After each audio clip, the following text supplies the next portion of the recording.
Chaque année a lieu un salon du livre et que ce salon du livre a cette particularité d'offrir une place importante à la littérature africaine en français, mais pas seulement en français. Bon, surtout en français, c'est quand même un salon du livre extrêmement francophone. Alors, il se trouve que c'est une romancière, Pascale Kramer, qui est chargée excellemment de l'organisation de tout ce salon, mais elle n'est pas seule à s'en occuper. Je crois que notre camarade Mongo Moussa s'en occupe également, et il y a donc un certain nombre d'écrivains, notamment qui viennent d'Afrique, qui sont présents dans ce salon du livre. Je vous vois pour la première fois, je vous trouve d'une élégance absolument remarquable et étonnamment classique, ce qui, je vous l'avoue, ne m'étonne pas tellement, parce que c'est un petit peu l'impression, je trouve, que laisse votre écriture. Alors, on vous connaît pour avoir écrit 2 romans qui ont eu beaucoup de succès, L'Aventure ambiguë, qui est paru, je crois, en 1961. C'est bien cela. Et pas mal d'années plus tard, Les Gardiens du Temple. Et d'un point de vue romanesque, même si vous avez mené une carrière politique importante, vous avez été haut fonctionnaire au Sénégal, vous avez occupé des postes de premier plan, mais vous n'avez rien donné d'autre à la littérature. Est-ce que vous êtes à l'aise avec ces 2 seuls romans? Est-ce que vous aviez prémédité d'écrire peu? Comment ça s'est fait que justement vous ne fassiez pas paraître plus de textes que cela chez Hamidou Kane? Parce qu'en vérité, je ne suis écrivain que de manière épisodique. Je suis plus un témoin de la vie des Africains et du Sénégal en particulier qu'un écrivain qui fait le métier d'écrire. Mon activité est surtout d'ordre administratif, puisque j'ai été formé pour cela dans les écoles d'administration françaises et que à la fin de mes études, j'ai entrepris une carrière administrative, technique et politique. Et les 2 livres que j'ai écrits ne sont que des témoignages de ma vie. La première partie de ma vie, mon passage de ma société traditionnelle africaine à la rencontre avec ce que nous appelons l'école nouvelle, l'école française. Et il s'est trouvé que j'avais tenu un journal pendant que j'étais étudiant ici à Paris. C'est ce journal que j'ai transformé. Et ce journal-là, il racontait un peu quels étaient les problèmes que ma société et moi-même nous avions rencontrés. Et ensuite, c'est ce journal qui a été transformé, qui est devenu L'Aventure ambiguë. Alors, est-ce que je peux vous interrompre un instant pour vous poser une question justement sur le rapport entre ce qu'a été ce journal et puis le texte même de L'Aventure ambiguë, qui est donc votre premier roman. Quand vous avez écrit ce journal, est-ce que vous est venu à l'esprit l'idée que vous pourriez le publier, même en le transformant et en y instillant de la fiction, puisque L'Aventure ambiguë est sous-titré « Récit ». C'est largement autobiographique, mais ce n'est pas donné comme une autobiographie, le nom du héros n'est pas le vôtre, et il y a une mise en perspective tout à fait évidente. Alors quel est le rapport entre ce premier jet et ce qu'on peut lire aujourd'hui? Ce premier jet était un peu comme je l'ai dit,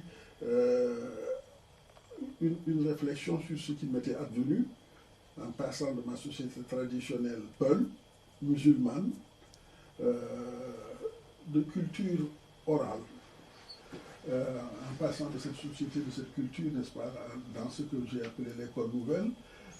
Je suis revenu donc avec ce journal au Sénégal, une fois les études terminées, et j'avais un ami qui s'appelait Vincent Monteil, qui est le préfacier d'ailleurs de L'Aventure ambiguë, qui était le fils d'un explorateur français qui avait exploré le Soudan, qui était aussi un officier des affaires politiques et arabes de la colonisation française.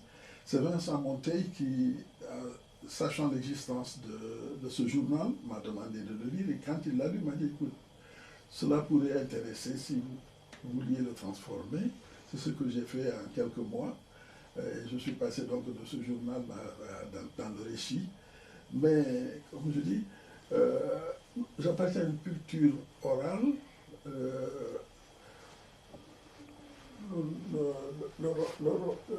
Je ne suis pas un romancier, je ne pouvais pas faire le métier d'écrire des romans. J'ai donc transformé ce journal en intitulant cela un récit, parce qu'en effet, ça, nous savons faire des récits, n'est-ce pas? Alors ça m'intéresse de voir justement comment vous savez faire des récits. À l'évidence, vous savez le faire. Mais de quel récit s'agit-il?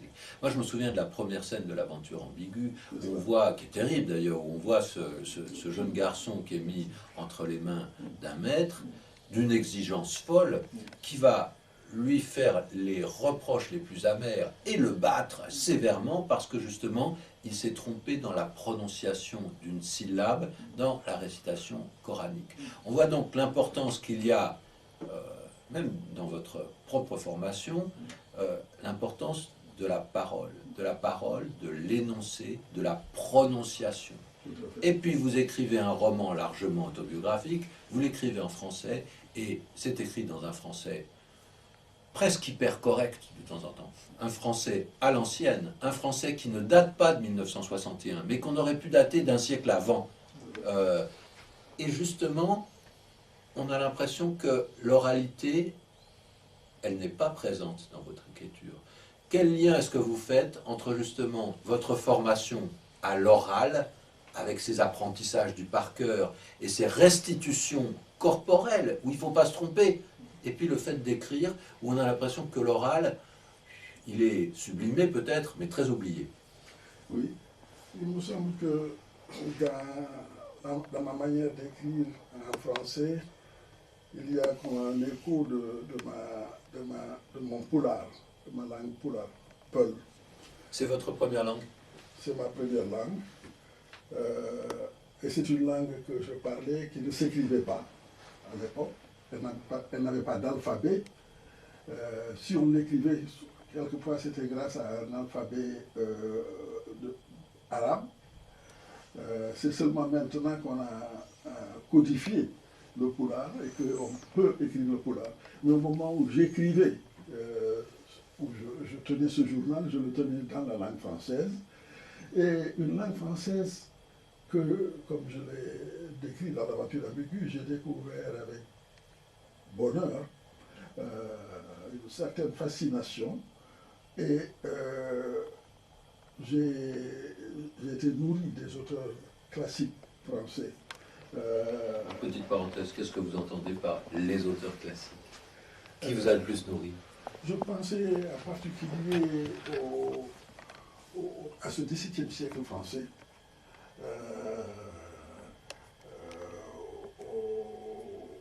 aussi bien aux hommes de théâtre, n'est-ce pas, que Racine, etc., qu'aux philosophes, oui, je me souviens que vous citez Descartes dans l'aventure ambiguë. Pascal, etc.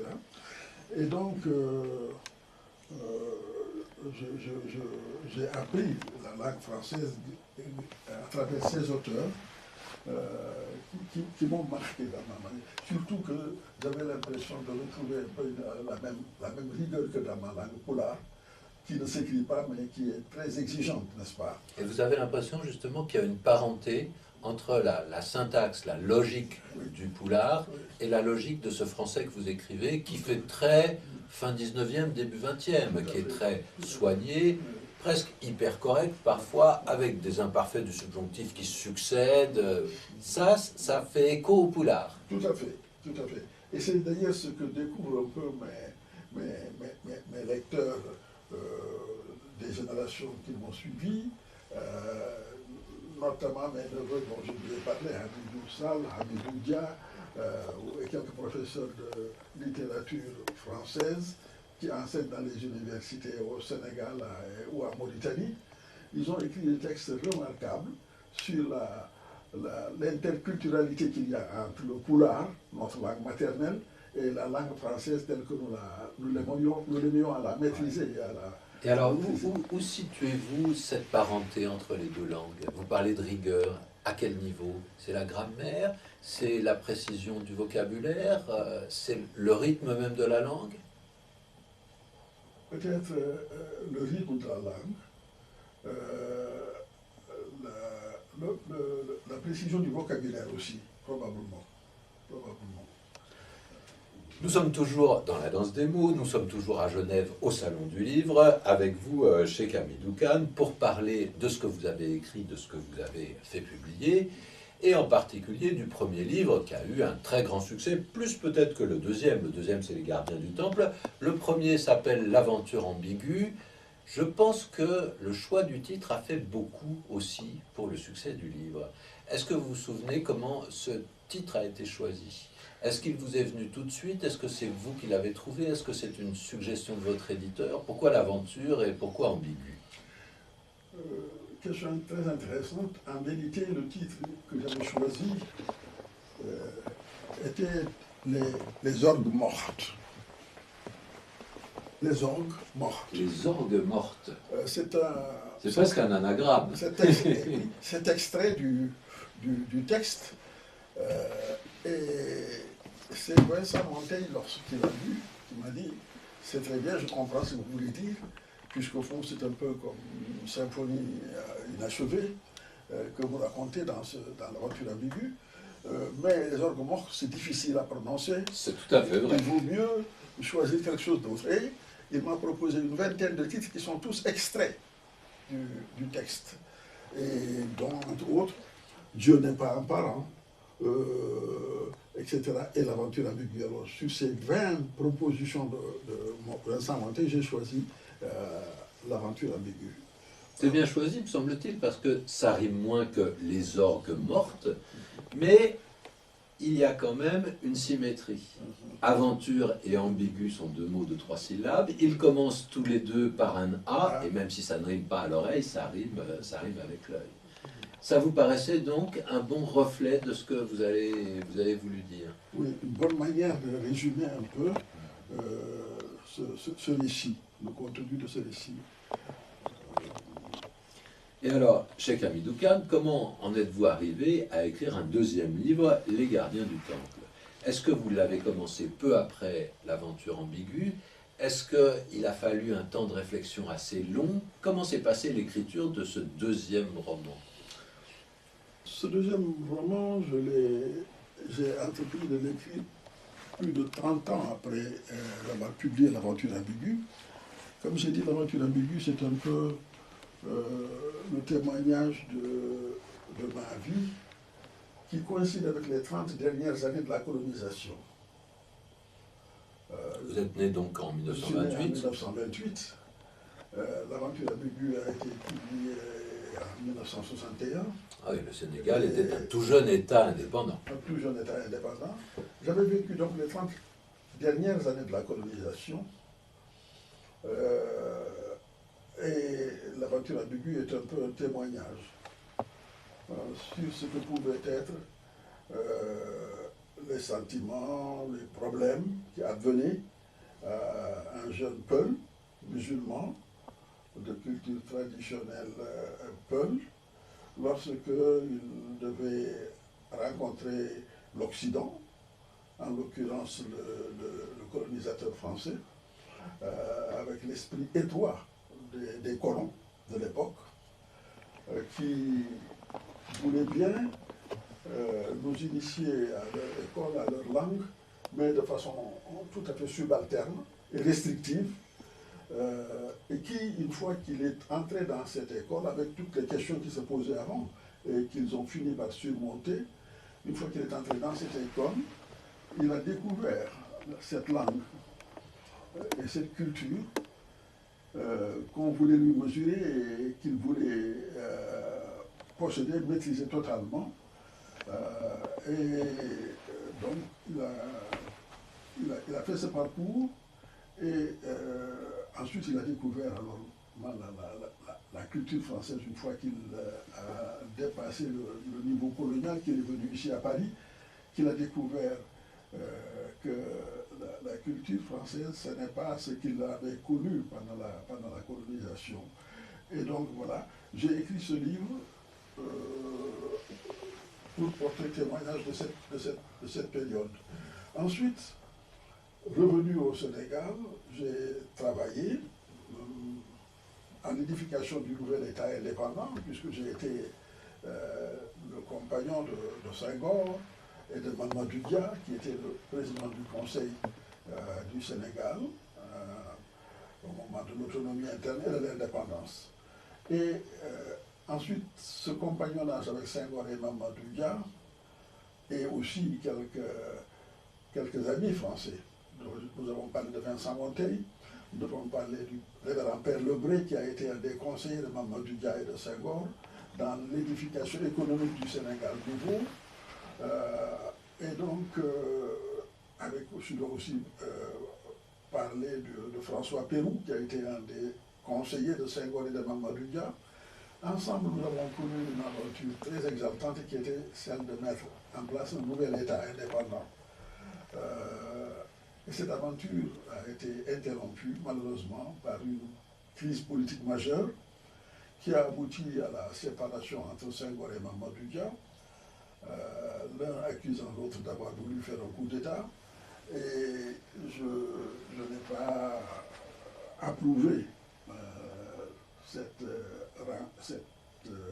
séparation entre les deux hommes. Et j'ai donc, lorsque Mamadou Dia a été arrêté, j'ai donc décidé aussi de démissionner. Et j'ai à ce moment-là commencé une carrière internationale. J'ai travaillé pour l'UNICEF, le Fonds des Nations Unies pour l'enfance.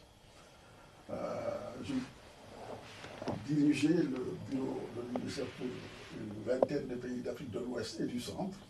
C'est ce qui m'a permis à ce moment-là de sortir du Sénégal et de connaître d'autres pays d'Afrique. Et cela coïncidait aussi avec une période où on a eu une cascade de coups d'État dans nos différents pays d'Afrique francophone. Et les gardiens du Temple sont un peu un reflet de cette deuxième période de ma vie, de l'Afrique indépendante. Voilà, et donc j'ai écrit ce livre, Les gardiens du Temple, pour porter témoignage des difficultés des premières années de l'indépendance pour les pays d'Afrique.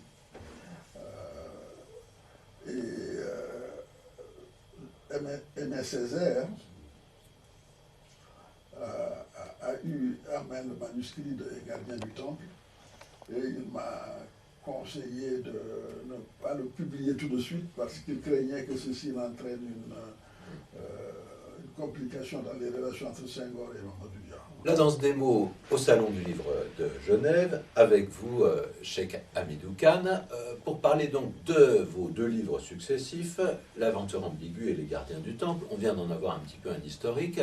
Est-ce que l'écriture des Gardiens du Temple, à votre avis, se situe dans la même demande stylistique que celle de l'Aventure ambiguë? Est-ce que vous avez écrit de la même façon? Est-ce que c'était la même langue? Est-ce que c'était la même langue qui convenait? Est-ce que c'était la même langue qui était la vôtre, Cheikh Hamidou Kane? Non, ça n'était pas la même langue que dans l'Aventure ambiguë. Dans les Gardiens du Temple, la langue est moins classique. Elle est moins corsetée, disons. Elle est moins corsetée. C'est la bonne expression. Et je crois aussi qu'elle est plus, comment dirais-je, elle subit plus l'influence du poulard de ma langue maternelle. Alors là encore, je vous renouvelle ma question. En quoi subit-elle davantage l'influence du poulard? Et quelle est cette influence du poulard sur votre français? Comment vous dire par exemple, je crois que j'ai traduit dans les premières parties des Gardiens du Temple, j'ai traduit des comptines en poulard. Je crois que la langue des Gardiens du Temple est rythmée comme le poulard, beaucoup plus que n'était la langue de l'Aventure ambiguë. Elle est plus musicale, elle ressemble plus à une petite rime, à une comptine. Tout à fait. Elle a un côté plus enfantin même parfois. Voilà, tout à fait, tout à fait. Et elle est aussi peut-être un peu plus, cette langue des gardiens du temple est un peu plus polémique, un peu plus journalistique que ne l'était la langue de l'aventure ambiguë. Hein. Est-ce que vous aviez l'impression de vous être un peu libéré d'une exigence trop scolaire, disons? Est-ce que vous étiez plus libre par rapport à la langue? Plus libre par rapport aux règles, peut-être? Oui, je crois bien. Je crois. Et le caractère tumultueux des événements de l'époque, de la deuxième époque que j'ai raconté, les gardiens du temple, peut-être. Donc début des années 90, en gros? Voilà. C'est là que ça se reflète peut-être un peu dans le style. Le contenu du récit a influencé, n'est-ce pas, la nature du récit de l'écriture, je crois, dans les gardiens du temple. Est-ce que vous écrivez vite? Non. C'est difficile. Hein? Le processus d'écriture, souvent il y a des écrivains qui parlent de la souffrance d'écrire, et vrai. d'autres qui disent « Oh non, ça coule tout seul ». Comment vous vous situez par rapport à ça? J'éprouve de plus en plus de difficultés à écrire maintenant. Ah oui. Oui. Je suppose que ça tient à l'âge, à un certain l'installation d'une perte de mémoire progressive. Voilà, j'éprouve de plus en plus de difficultés finalement à me mettre sur une table à écrire. Alors je vous poserai volontiers une question indiscrète, Cheikh Hamidou Kane. Est-ce que vous avez des manuscrits dans votre tiroir? Est-ce qu'il y a soit des textes, soit des fragments de textes que vous avez écrits et que vous n'avez pas fait paraître? Beaucoup de conférences. Je suis très sollicité pour faire des préfaces, pour des interventions. Oui, mais ça c'est publié si ce sont des préfaces. Tout à fait. Est-ce qu'il y a des secrets dans les tiroirs de votre bureau? Oui, je suis fasciné par le souci de mettre en scène une épopée africaine, de l'Afrique de l'Ouest, qui est l'épopée de Soundiata Keïta, le fondateur de l'Empire du Mali au début du XIIIe siècle, qui est une épopée chantée depuis le XIIe siècle par des griots de cette région ouest-africaine, qui racontent comment Soundiata Keïta et sa mère, Sokoron Conté, ont battu le rappel pour réunir les 12 petits royaumes qui étaient nés de la rupture de l'Empire du Ghana, et pour reconquérir leur liberté et créer une union entre eux. Et les griots racontent ça, et comme ce qu'ils racontent me fait beaucoup penser à ce qui se passe aujourd'hui dans l'Afrique indépendante, où les anciens royaumes et les anciens empires ont éclaté, ont été divisés par les colonisateurs, et maintenant nous avons 54 à 55 États africains qui n'ont pas de sens au plan historique ni au plan géopolitique. J'ai rêvé à ressusciter cette épopée de Soundiata Keïta pour inciter les États africains à se réunir. Et donc, et pour ça, je veux réunir les musiciens comme les Youssou N'Dour, comme les Salif Keïta, les gens qui ont des compagnies de danse. Et donc, j'ai réuni beaucoup de textes. Je veux faire une sorte de livret pour ce nouvel... Pour une sorte d'opéra. Voilà. Écoutez, merci beaucoup Cheikh Hamidou Kane d'avoir été avec nous. Nous sommes tout à fait impatients, bien sûr, de voir cet opéra qui retracera cette épopée de l'Afrique de l'Ouest. Merci encore d'avoir été avec nous à Genève, au Salon du Livre, dans le cadre de la Danse des mots, qui est une émission proposée par le réseau Canopé et par RFI, Lucie Bouteloup, Véronique Durand, Yvan Amar.